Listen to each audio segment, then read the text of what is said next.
사도신경 5번째 시간입니다. 나는 전능하신 아버지 하나님 천지의 창조주를 믿습니다.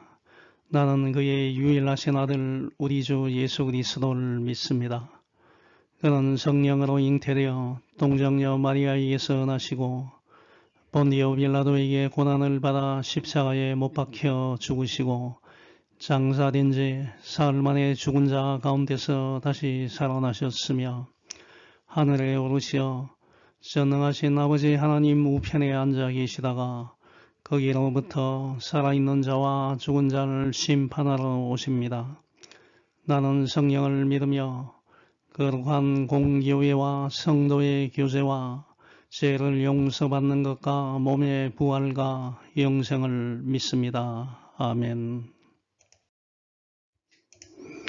사도신경은 삼위일체 하나님에 대한 신앙 고백입니다. 오늘 이 시간은 사도신경의 7번째 조항을 살펴보겠습니다.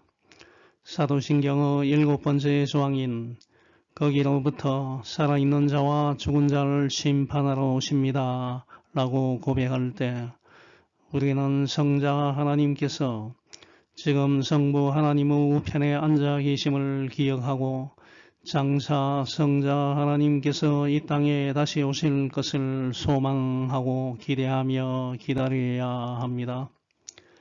그 날과 그 때는 아무도 알지 못하므로 성자 하나님께서는 성부 하나님께서 정하신 때에 반드시 이 세상에 다시 오셔서 살아있는 자와 죽은 자를 심판하실 것입니다. 그때 성자 하나님을 믿어 의롭다 하심을 받은 성도들은 제3가 구원이 확증되고 하나님께서 주시는 영원한 기쁨과 영광을 누리게 될 것입니다. 십자가에 못 박혀 죽으시고 3일 만에 부활하신 후 하늘로 올라가신 성자 하나님께서는 지금도 성부 하나님 우편에 앉아 계십니다. 성경을 보면 예수님께서 제자들에게 복음을 전파하라고 명령하신 후 하늘로 올라가셔서 성부 하나님 우편에 앉으셨습니다. 예수님께서는 그때부터 지금까지 하나님 우편에서 통치하고 계시며 성부 하나님께서 정하신 때에 다시 이 땅에 오실 것입니다. 이러한 사실은 성경 여러 곳에 기록되어 있습니다. 예수님께서는 마태복음 16장 27절에서 인자가 아버지의 영광으로 그 천사들과 함께 오리니 그때에 각 사람이 행한 대로 갚으리라 라고 말씀하셨습니다. 마태복음 24장 30절은 그때에 인자의 징조가 하늘에서 보이겠고 그때에 땅의 모든 족속들이 통곡하며 그들이 인자가 구름을 타고 능력과 큰 영광으로 오는 것을 볼 것이다 라고 말씀하고 있습니다. 또한 마태복음 26장 64절에서 예수님은 자신이 권능자의 우편에 앉아 계시다가 하늘 구름을 타고 오는 것을 사람들이 보게 될 것이라고 선포하셨습니다. 이후에 인자가 권능의 우편에 앉아 있는 것과 하늘 구름을 타고 오는 것을 너희가 보리라고 대답하셨습니다.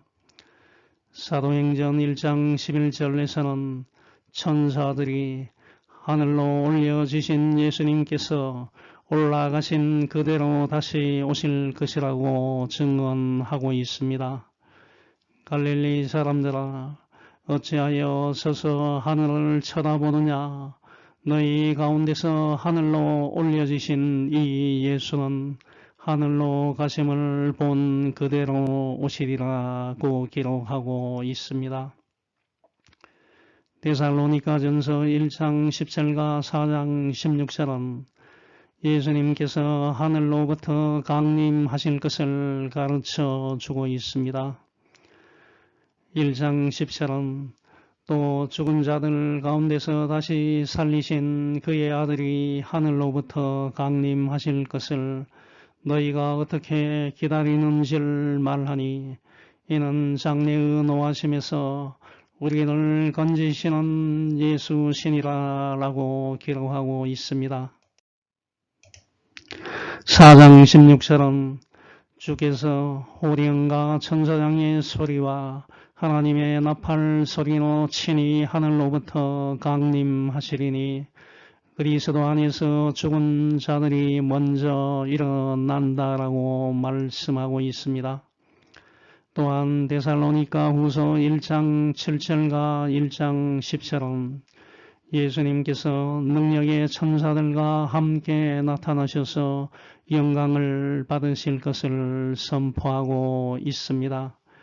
1장 7절 환난을 받는 너희에게는 우리와 함께 안식으로 갚으시는 것이 하나님의 공이시니 주 예수께서 자기의 능력의 천사들과 함께 하늘로부터 불꽃 가운데에서 나타나실 때라고 말하고 있습니다.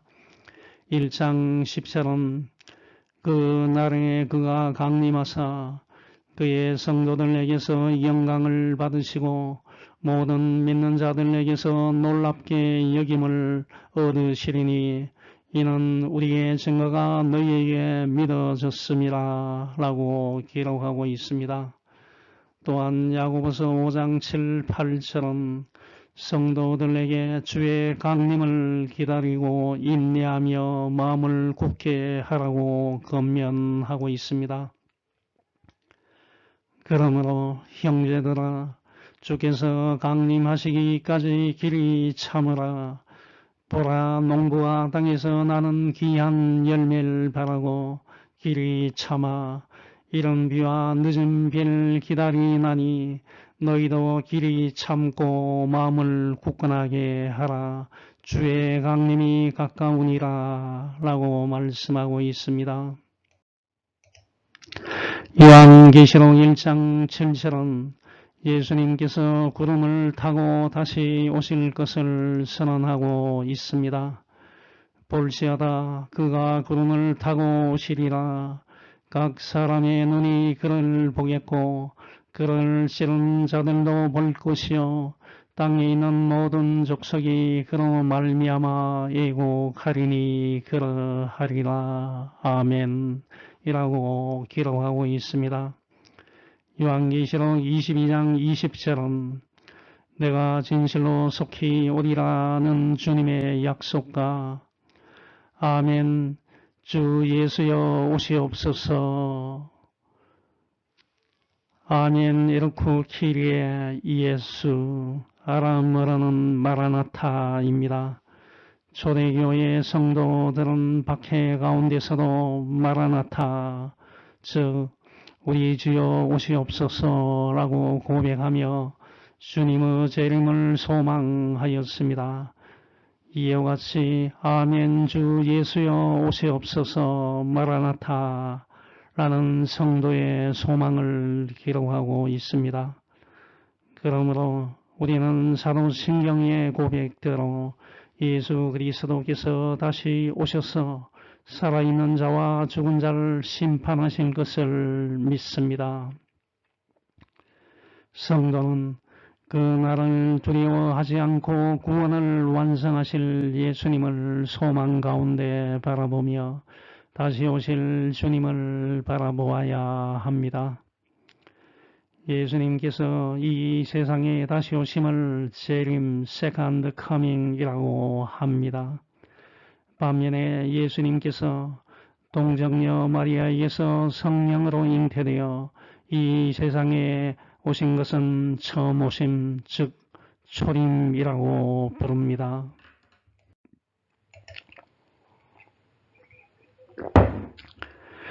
그럼 성자 하나님이신 예수님께서는 언제 다시 이 세상에 오시게 됩니까? 이에 대하여 예수님께서는 마태복음 24장 36절에서 그 날과 그때는 아무도 모르나니 하늘의 천사들도 아들도 모르고 오직 아버지만 아신다고 말씀하셨습니다. 이 말씀은 예수님의 재림 시기를 인간이 정확하게 알 수 없다는 것을 분명하게 알려주고 있습니다. 그런데 역사적으로 보면 예수님께서 특정한 날짜에 재림하신다고 주장하는 사람들이 있었습니다. 어떤 사람들은 기도하던 중에 계시를 받았다 혹은 특별한 비밀을 알게 되었다고 주장하면서 이제 더 이상 일하거나 공부하거나 직장 생활을 할 필요가 없다고 말하기도 했습니다. 심지어 재산이나 돈을 자신들에게 바치도록 요구하여 많은 사람들에게 큰 피해를 입힌 사례도 있었습니다. 그러므로 저와 여러분은 이러한 주장에 현혹되지 말아야 합니다. 만일 누군가가 예수님의 재림 날짜를 정확하게 안다고 주장한다면 그것은 성경의 가르침과 일치하지 않는 주장임을 분별해야 합니다.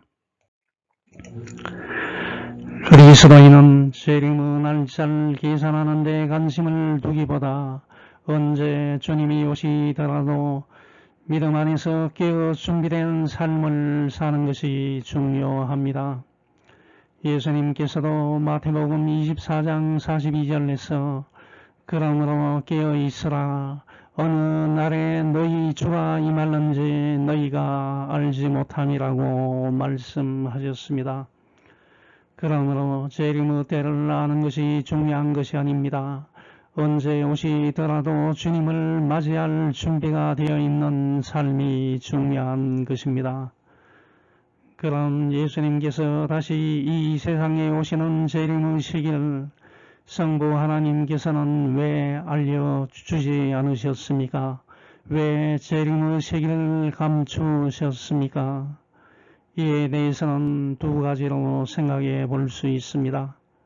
첫 번째, 그리스도인들이 항상 깨어 준비하며 살아가도록 하기 위함입니다. 예수님께서는 마태복음 24장 42절부터 44절에서 그러므로 깨어있으라 어느 날에 너희 주가 임할는지 너희가 알지 못함이니라. 너희도 아는 바니 만일 집주인이 도둑이 어느 시각에 올 줄 알았더라면 깨어있어 그 집을 뚫지 못하게 하였으리라. 이러므로 너희도 준비하고 있으라. 생각하지 않은 때에 인자가 오리라고 말씀하셨습니다. 또한 마태복음 25장 13절에서는 그러므로 깨어있으라. 너희는 그 날과 그 때를 알지 못한다라고 말씀하셨습니다. 재림의 시기를 알 수 없기 때문에 그리스도인은 특정한 순간만 준비하는 것이 아닙니다. 언제 주님이 오시더라도 맞이할 수 있도록 항상 믿음 가운데 깨어 살아야 합니다. 둘째, 사람들이 특정한 날짜에만 관심을 두지 않고 매일 충실하게 살아가도록 하기 위함이라고 이해할 수 있습니다. 성경은 하나님께서 재림의 시기를 감추신 이유가 사람들이 매일 충실하게 살아가도록 하기 위함이라고 직접적으로 설명하고 있지는 않지만 만일 사람들이 예수님의 재림 날짜를 정확하게 알게 된다면 평소에는 신앙생활에 소홀하다가 마지막 순간에만 준비하려 할 가능성이 아주 많습니다. 따라서 하나님께서 재림의 시기를 감추신 것은 그리스도인들이 매일 하나님 앞에서 성실하고 충성된 삶을 살아가도록 하시기 위한 특별한 배려로 생각할 수 있습니다. 비록 재림의 정확한 시기는 알 수 없지만 성경은 주님의 오심을 소망하며 깨어있을 것을 권면하고 있습니다. 로마서 13장 11절 보면 이제 여러분은 잠에서 깰 때가 되었습니다. 그것은 우리의 구원이 처음 믿을 때보다 더 가까워졌기 때문입니다. 라고 말하고 있습니다. 히브리서 10장 25절은 어떤 사람들은 습관과 같이 모이기를 중단하지 말고 서로 격려하여 주님이 오실 날이 가까울수록 더욱 모이는 일에 힘씁시다 라고 권면하고 있습니다. 요한계시록 1장 3절은 이 예언의 말씀을 읽는 사람과 듣고 그 가운데 기록된 것을 지키는 사람들은 행복합니다. 이 예언들이 이루어질 때가 가까웠기 때문입니다. 라고 기록하고 있습니다. 그러므로 그리스도인의 관심은 재림의 날짜를 계산하는 데 있는 것이 아닙니다. 오늘도 믿음과 순종 가운데 살아가며 주님의 오심을 준비하는 삶에 있습니다. 사도신경의 7번째 문장인 거기로부터 살아있는 자와 죽은 자를 심판하러 오십니다에서 거기로부터는 성부 하나님의 오른편을 의미합니다.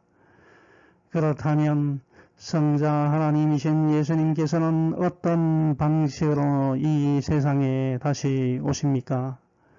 성경은 예수님의 재림이 승천과 마찬가지로 실체적이고 공개적인 사건이 될 것이라고 가르치고 있습니다. 사도행전 1장 8절에서 11절 보면 제자들이 보는 가운데 하늘로 올려지신 예수님에 대하여 천사들은 하늘로 올려지신 이 예수는 너희가 본 그대로 다시 오실 것이다 라고 말하였습니다. 따라서 예수님께서는 실제로 다시 오실 것이며 부활하신 영광의 몸으로 큰 권능과 영광 가운데 친히 오실 것입니다. 또한 예수님의 재림은 일부 사람만 아는 비밀스러운 사건이 아니고 모든 사람이 알 수 있는 공개적인 사건이 될 것입니다. 그러므로 어떤 사람들이 주장하는 것처럼 재림은 단지 상징적인 의미일 뿐이다. 예수님은 비밀스럽게 오실 것이다.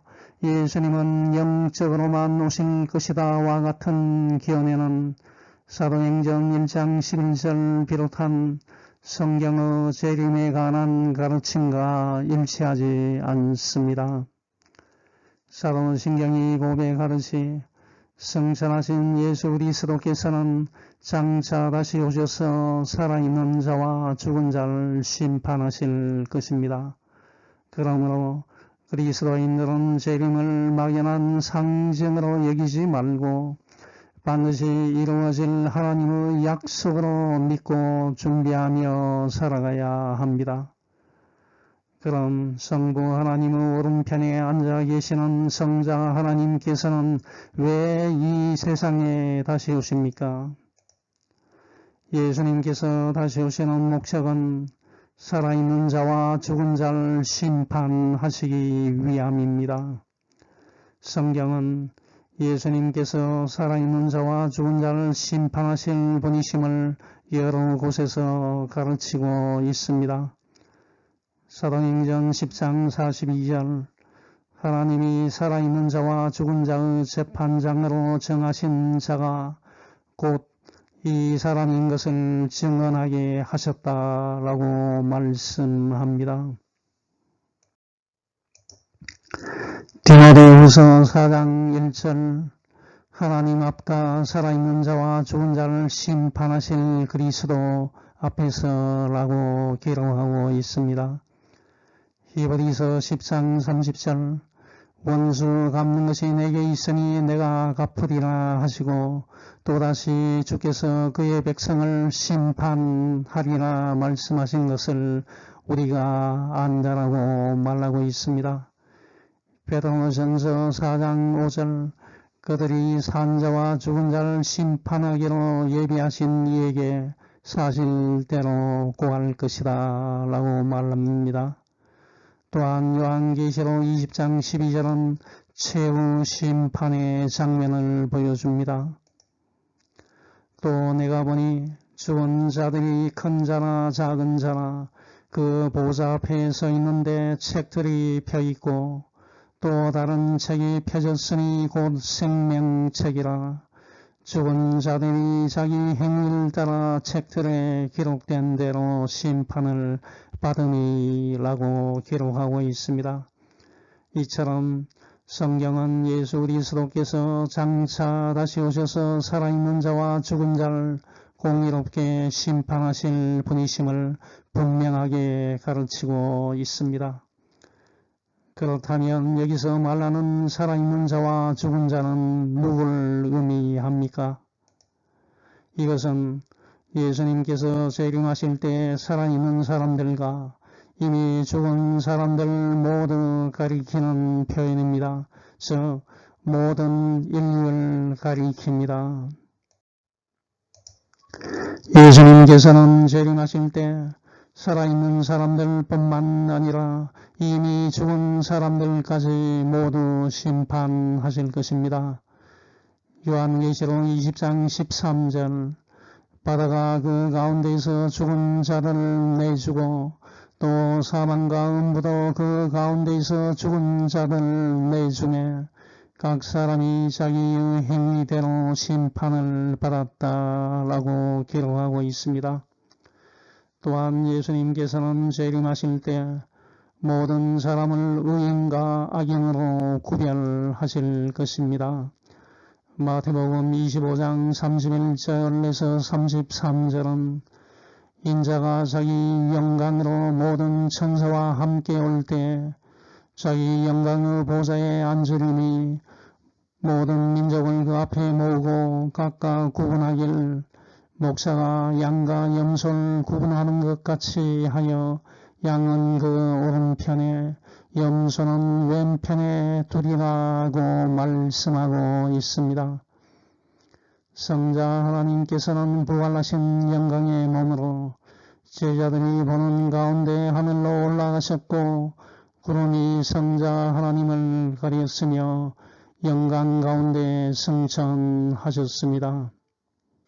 재림의 날에 성경책에 기록된 자들은 영원한 생명과 하나님 나라의 영광에 들어가게 될 것이지만 생명책에 기록되지 않는 자들은 영원한 심판을 받게 될 것입니다.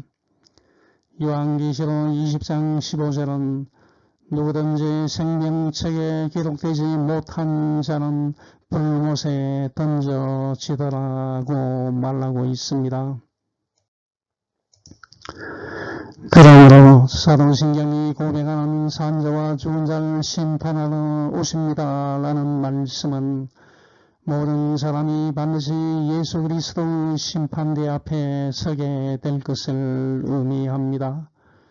그러나 예수 그리스도를 믿는 성도들에게 재림의 날은 단순히 심판의 날이 아닙니다. 구원이 완성되고 영원한 하나님 나라에 들어가는 영광의 날이기도 합니다. 그러므로 저와 여러분은 그날을 두려움 가운데서만 기다릴 것이 아닙니다. 믿음과 소망 가운데 준비하며 살아가야 합니다. 살아있는 자와 죽은 자를 심판하시는 분은 예수 그리스도이십니다. 그러나 이 심판은 성부 하나님과 성령 하나님과 분리된 독립적인 행위가 아니고 삼위 하나님의 뜻과 권위 안에서 이루어지는 사역입니다. 최후 심판은 본질적으로 삼위 하나님의 뜻과 권위에 속한 일이지만 외적으로는 성자 예수 그리스도께서 심판을 집행하시고 선고를 내리시는 분으로 나타나십니다. 또한 예수 그리스도께서는 천사들과 성도들이 보는 가운데 영광 중에 심판을 수행하실 것입니다. 그렇다면 심판의 과정은 어떻게 진행됩니까? 이것을 6가지로 정리할 수 있습니다. 첫째, 성자 하나님께서 이 땅에 다시 오십니다. 곧 재림하십니다. 둘째, 모든 사람 곧 재림 당시에 살아있는 자들과 이미 죽은 자들이 심판대 앞에 서게 됩니다. 셋째, 모든 사람의 생각과 말과 행위가 드러나게 됩니다. 넷째, 모든 사람이 의인과 악인으로 구별되어 분리됩니다. 다섯째, 믿지 않는 자들은 지옥에 던져져 몸과 영혼이 함께 마귀와 그의 사자들과 더불어 영원한 형벌을 받게 됩니다. 이에 대하여 웨스트민스터 대의원이 문답 89번은 다음과 같이 설명하고 있습니다. 최후 심판의 날에 악인들은 그리스도 왼편에 서게 되고 명백한 증거와 자기 양심의 충분한 확신 가운데서 두렵지만 공의로운 정죄의 선고를 받게 됩니다. 그리고 하나님의 은혜로운 임재와 그리스도와 성도들과 거룩한 천사들의 영광스러운 교제에서 영원히 쫓겨나 지옥에 던져져 마귀와 그 사자들과 함께 몸과 영혼으로 말할 수 없는 고통을 영원히 받게 됩니다. 라고 말하고 있습니다. 여섯째, 믿는 자들도 심판대 앞에 서게 되지만 정죄를 받지 않으며 구원의 은혜가 공개적으로 확증됩니다.